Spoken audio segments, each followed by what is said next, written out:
The first of 3 gun bills introduced after the King Soopers shooting in Boulder is facing its first legislative test at this hour. The bill would tighten background checks in the state. Denver 7 political reporter Megan Lopez spoke to people on both sides of this issue.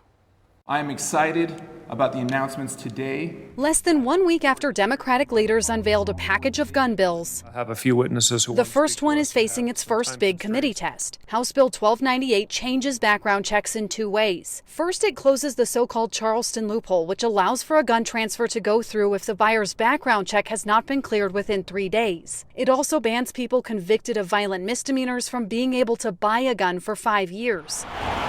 The bills are a response to the Boulder King Soopers shooting that took the lives of 10 people. You don't know what it's like until... Joel Loomis lost 3 of his co-workers in that shooting. I was kind of desperate to learn more, and I watched a live stream that somebody did, and that's when I saw the body of one of my co-workers. Loomis is now pushing for these gun bills to pass, even coming down to the state capitol. I mean, I'm a little nervous about the whole thing. To testify and to put a face to the tragedy. The way I've coped with grieving is trying to bring about change.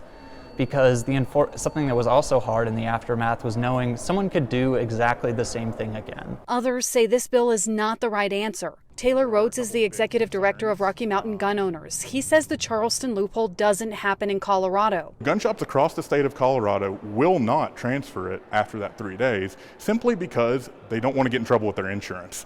And he says the second portion of the bill could cause more delays for legal owners and confusion. This type of legislation doesn't do anything but further restrict the rights of law-abiding citizens. With that, For now, supporters and opponents of the bill will make their case as lawmakers decide whether this policy is the right one for Colorado. Megan Lopez, Denver 7.